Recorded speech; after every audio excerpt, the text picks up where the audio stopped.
This is my 2023 Rivian R1T dual motor. It does 0 to 60 in 3.5 seconds. We got it with the sport dark wheels on street tires. I wanted to go with a more streetable tire because that gives me the 341 miles of range that this thing has.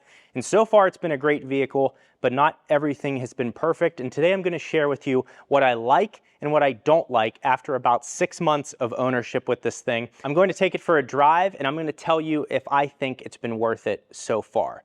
Now let's start with the things that have gone wrong. First thing is in the rear of the vehicle. Now you can see that I have 2 car seats back here.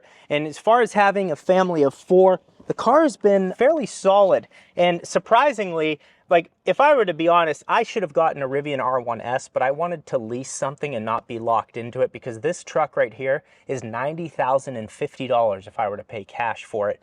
I wanted to do a lease simply because I'm making YouTube videos on it. It's a little different for me. I don't really think a lease is a smart thing to do. Some people do it because you can write it off easily, but that's why I went and did it, because of making the YouTube videos and getting a return on my videos. Now, the first thing that's wrong here is the rear headrest, for some reason, does not latch into place. I've played with it and tried to get each side to lock in. It doesn't seat all the way down, and then it doesn't lock into place. So I don't know what's wrong with that. That's something I need to go to Rivian service for. This one works fine. This one does not. Now, the other thing here is the subwoofer or sound system in this part of the door has a crazy rattle to it every once in a while. It goes on and off, and again, that is something that I need to have Rivian look at. Now, the interesting thing is, in my car, when I purchased it, they left in this little checklist here from August 30th of 2023, and we're gonna go through this with you right now here. Okay, so we got tailgate passed, flush pass, left-hand side pass, but then we have a gap over here on the left-hand side, pass fail. Looks like maybe it failed and then they went in for extra credit, got bonus points, and then they passed. So over on the left side of the vehicle, I have not noticed any defects. And really one thing that I've appreciate and I'm impressed with Rivian is their build quality. The paint quality seems to be very good. There's some weird deficiencies in it, like there's peaks in certain areas, like across this top line here when they were putting paint protection film on it. I got film put on it from Dynamic Tint in Tempe, Arizona. Now some of you are like, why did you put paint protection film on a leased vehicle? Tyler gave me a good deal on getting the PPF done. In the off chance that I actually purchase this from Rivian, I want it to be protected. That way the paint is taken care of. Plus, if I take it off road or something like that, the whole front of the vehicle is protected. So that's why I did it. Hood and fender pass with flying colors here. And then the doors right-hand side, gear tunnel, fender gap wide. And then it says, nice handwriting here, doors left hand, whoever wrote that at the factory. A gear bin hinge in wrong spot needs adjustment. And that's another thing that is wrong with the vehicle, or just not well engineered, I'd say, are these hinges. So when you pop this open, okay, there's just like this little piece here that's sliding in and out on the inside.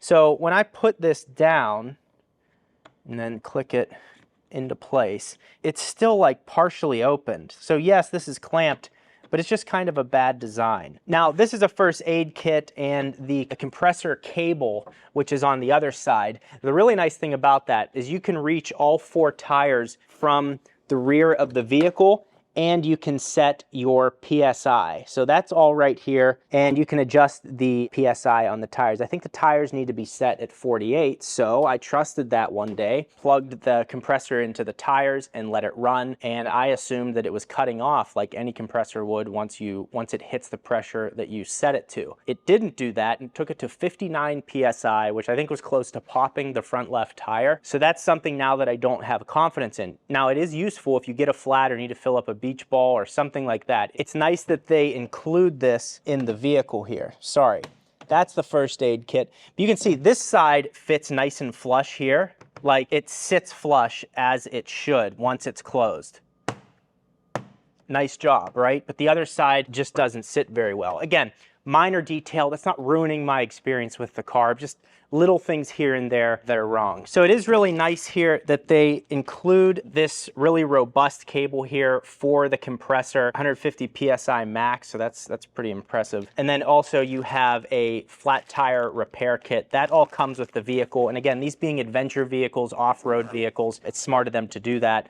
For me, I don't trust this simply because of that one experience that I had with it. I think it's a great feature. I'll still use it when I need to fill it up. I'll just monitor it myself. Now, as far as the bed of the truck, people are like, oh, it's not a truck because it doesn't have this long a bed. Those people are so annoying. The Maverick's a truck, this is a truck, Chevy S10's a truck, and an 18-wheeler's a truck. So the truck gatekeepers need to relax. I think this is a really cool vehicle. And I'm not someone who ever wanted to own a truck. And that's what I think Rivian has done extremely well, is they've produced a package and a brand that brings people in that would have never thought of owning a big SUV or a truck because of the off-road capabilities, because of the performance. For me, 3.5 seconds to 60, and the air suspension that's in this thing, which I'm gonna demo for you in a second here. All of those features are what I love about the vehicle. I'll show you when I drive it, but let's look at the air suspension right now. Before we get to the air suspension, another thing that comes with the vehicle is this tie-down cable. Now, I didn't know what this did because I've never owned a truck, but basically you stick it in here and then it locks into place. And so if you're driving somewhere, and this is apparently an uncuttable cable, or a cable that's at least harder to cut, these lock into place and you could hook it through something that you have in the bed of your truck for a little bit of security. I just thought that that was well placed within the vehicle there, and just a nice accessory from Rivian. Now, as someone who loves to play golf every once in a while, I can't do it as much anymore because I have a family, I can't abandon them. But when I do play golf, the gear tunnel is amazing. I can put 2 sets of clubs in there. I can have my set going this way, the passenger set going this way. They cross in the middle and fit perfectly. This gives me more usability in a truck. I don't want my clubs sitting in the back here, baking in the sun. They deserve to be laying in this nice, cool space here. You can see I've still not taken the plastic off of there, so that's a little embarrassing, but I'm not gonna lie to you. So 2 sets of clubs fit in here. This is such a cool use of space. I put groceries in here as opposed to filling up the cabin or laying them in the bed. This gives you more functionality while still having a bed to store bigger things in. I've been moving tires around lately. It's nice to just throw those in the bed and not have to worry about placing them on the interior of a car. And that's where a truck has come in handy. All right, so now on to the interior here. Interior has held up really well. Again, this has heated and cooled seats. The cooled seats are incredible. Basically what the cooled seat does is it reduces you just having sweat on you. You're not gonna be freezing cold, but it just reduces the sweat so you don't look like a pig going into your business meeting or whatever you do. Now the air suspension, here's what I really like. So the car has a feature called kneel. When you put the truck in park, it will lower itself to a comfortable height so everyone can easily get out. Now there's a bunch of different suspension settings which are really cool. So we will go into its standard ride height. So you can see the air suspension raising right now. And one thing I've learned is as you're raising the air suspension, keep your foot off of the brake, otherwise the suspension binds. You can also go into high mode. Now in high mode here, you will see that it says ride height lowers at 45 miles per hour, but actually the ride height lowers at 48 miles per hour. That's one thing I've noticed when driving around and actually waiting for it to go back into normal mode. Now, if we go into off-road mode, it has highest mode, so it can even go up higher. I think the ground clearance on this is right around 17 inches, and there's no pumpkin on the back of it sticking down, so it's a real 17 inches or whatever it is. I'll have it at the bottom of the screen here. But the clearance is insane on this thing. So the suspension for me really enhances how the vehicle drives, and we also need to talk about software updates. So with the suspension, it came with a soft and a firm setting when I first purchased the vehicle. And I always thought to myself, it'd be nice to have moderate or medium, something right in the middle. So with one of their software updates, they were able to add a moderate setting. So now I have 3 different stiffnesses that I can set the suspension to, in addition to these 4 or 5 different ride height settings. When you put it in sport mode, the car drops down and you can put it in hard or soft. There's no moderate when you have it in sport mode. But look at the clearance that we have back here. The difference between this and between going into sport mode and really letting the car handle well. You can adjust the traction control settings. It's really impressive, and I haven't taken it on a canyon road yet. I haven't taken it off-road either. I'm going to do both of those.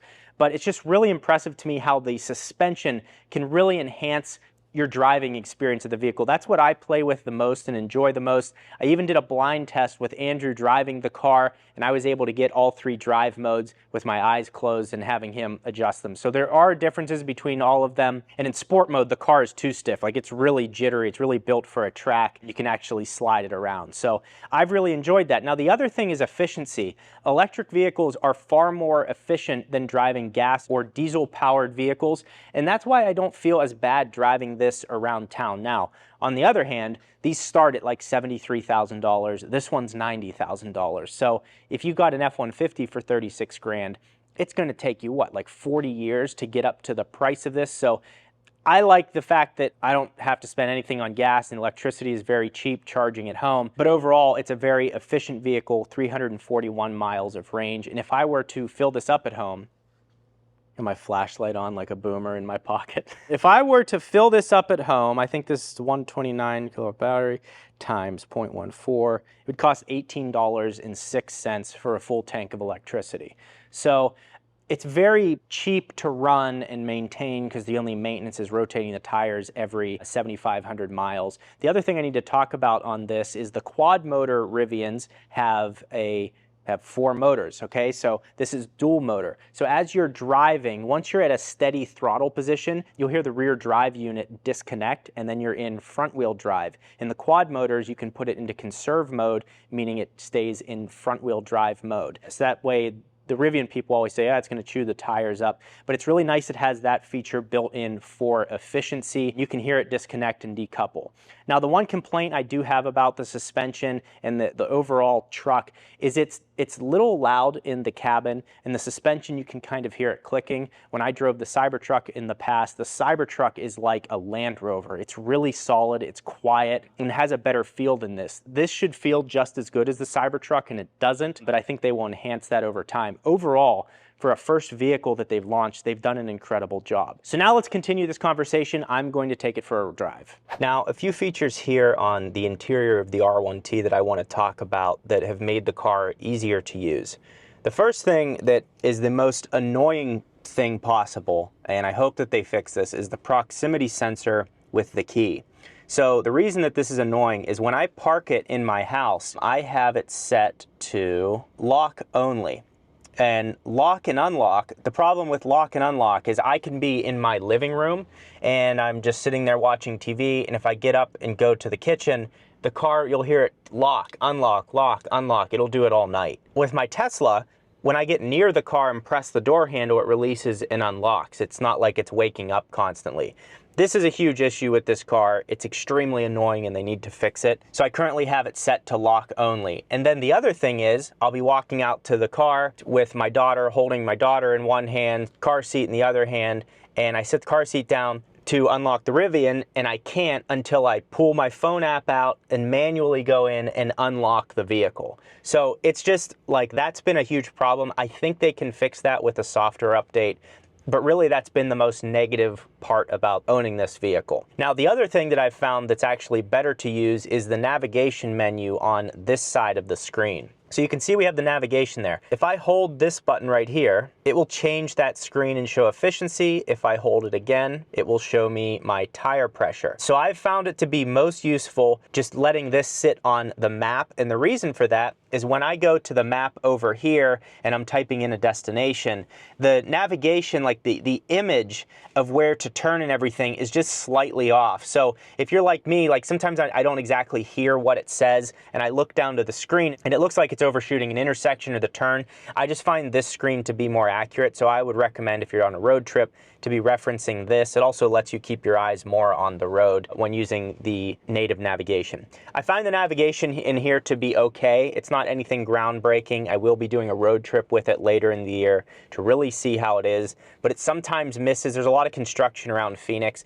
It sometimes misses what roads are closed off, where I know Apple Maps or the Tesla navigation would have known. So they've only had a couple issues with that, but other than that, it's been pretty solid. So the interior in this is the black mountain with the dark ash wood that you can see here. So it's actually Bit of nice interior with the suede or Alcantara roof liner. This is a prototype sunshade that I'm testing from Vion, so I don't know when their final one will be out, but obviously I will let you know when that happens. The cup holders here, pretty solid, but you can see they get a little bit dirty, and then it's actually kind of nice that you can just make them disappear when you're not using them. And again, we have the camp speaker down here. It actually sounds like they are turning this into an option on the refresh R1S and R1T as an upgrade, which I think is great. If you can cut costs on things like the camp speaker and various other features on the car, which are nice, but I'm probably never going to use that. So I'd rather pay less and not have that and just have more storage down there. So I think that's good that they're updating that. Now, another thing we can talk about is space in the back. So I'm in my normal driving position here. So we will get out and just take a look at the rear of the vehicle. So I'll actually switch out my sunglasses here.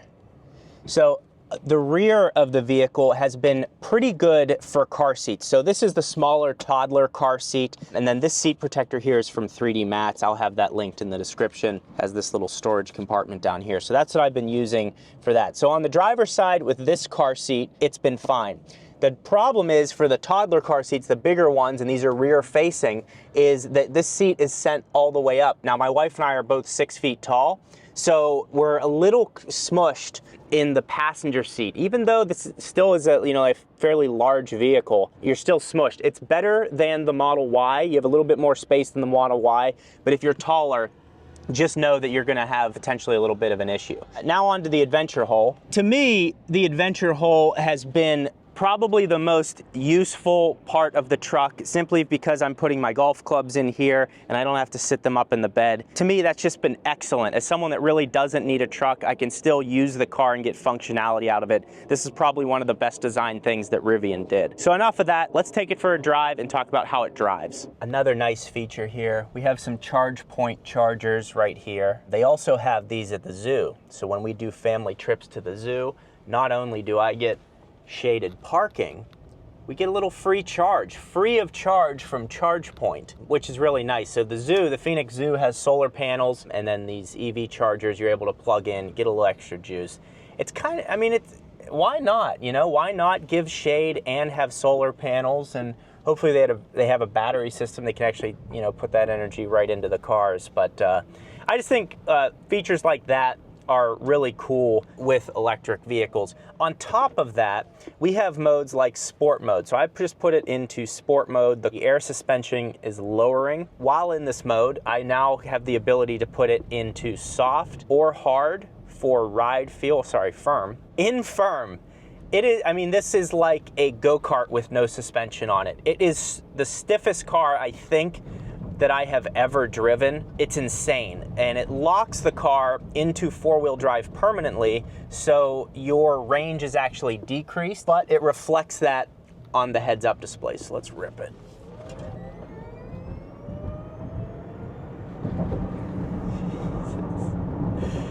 It's insane. 3.5 seconds to 60, but when I put it back into normal mode or all-purpose mode, I can get 341 miles of range out of this with an air suspension that's adaptable, the off-road capabilities. My biggest complaint about the Rivian is just the fact that the NVH on the vehicle is not great. The feel through the steering wheel, it's just like every little bump. Disappointing part, and this is something I did not expect when owning this vehicle, is the NVH, like the bumps that come up through this thing. You would think you're driving like a Honda Civic, the way that it feels, the steering, we'll call it the steer shaft. It's just, it doesn't feel great. Whereas on the truck that you would expect that with was maybe the Cybertruck. You maybe wouldn't think the ride quality would be great. The Cybertruck feels like a Land Rover or Range Rover. It's excellent how that feels when I did my reviews on that. So I think these are all things that are going to be addressed when they do the R1T and R1S refresh. I'm almost certain.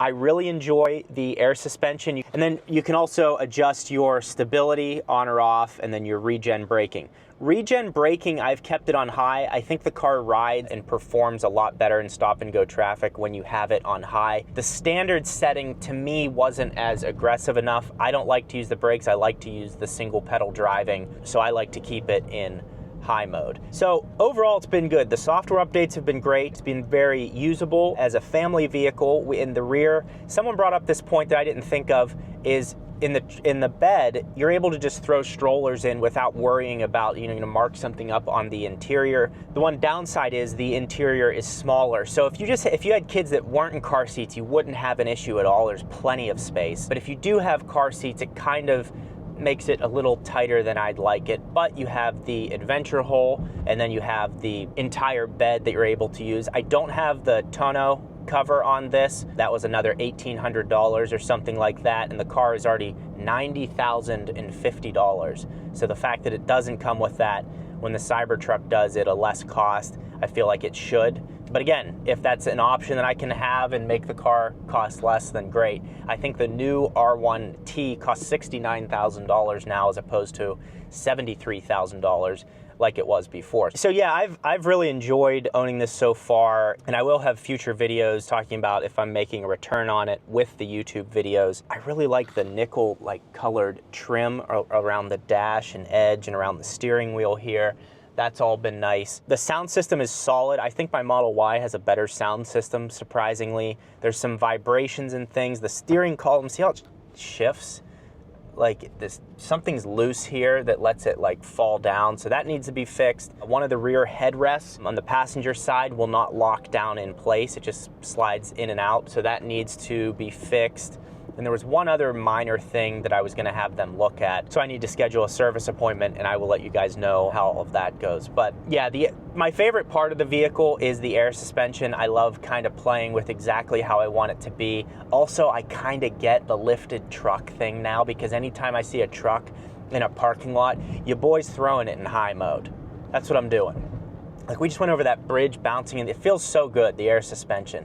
But I love when someone rolls up in a big GMC diesel, and I just go, and we raise up, and we look eye to eye and make love. Another feature that has been really useful with the air conditioning system, so you will need to click right here, brings up this screen. You can see this little paw print here. When you click that, it puts it into pet comfort, and then you click there to turn it on.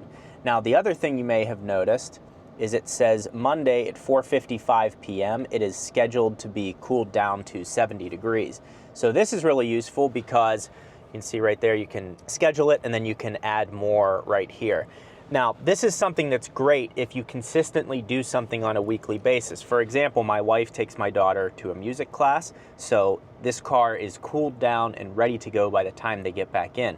Now, in many other parts of the country, whatever, it's 85 degrees outside, it's 100 plus every day for 4 months here in Phoenix. So that's extremely important, especially with young kids, and the fact that you have that programmed in there, and on top of that, it's easy to use and happens in the background. I've really used that feature a ton. Now, a lot of you have probably seen my video I did with Armando. I'll have his channel linked in the description. When he drove my Rivian, he said this: I do notice these seats feel a little hard. Now, at the time, I was like, hey, you know, that's your opinion, and I started to think about it, like, how are the seats? Now, these are heated and cooled seats. The cooled seats are great because essentially they're sucking your back in this lower grundle area and just keeping you cool. You just don't have that back sweat when you get out of the vehicle. If you're going to a business meeting, you got that blue dress shirt on that every guy in corporate America has. You just don't get out of the car looking like a pig. You look tight still. In the seats, so Armando thought they were very stiff. I agree that the seats in the Model X are more comfortable. And in the Cybertruck, I agree that they're more comfortable. They're softer, but these aren't a problem for me. They're firmer, but certainly not a deal breaker. And again, that's something that will be personal to you. So I recommend if you're looking to buy one of these, go sit in it, test drive it, see how it is. But I think the seats are made very nicely. They have good design. They're heated, cooled. So for me, no complaints with the seats. But if you're close to buying one of these vehicles, you've probably looked at the lease deals, and if you want to learn about what it costs to lease one of these R1Ts, click this video right here. That will be very informative to see what happens after the $1,000 initial deposit and the extra hidden costs that you can't really see until you put your non-refundable deposit down. Click this video right here.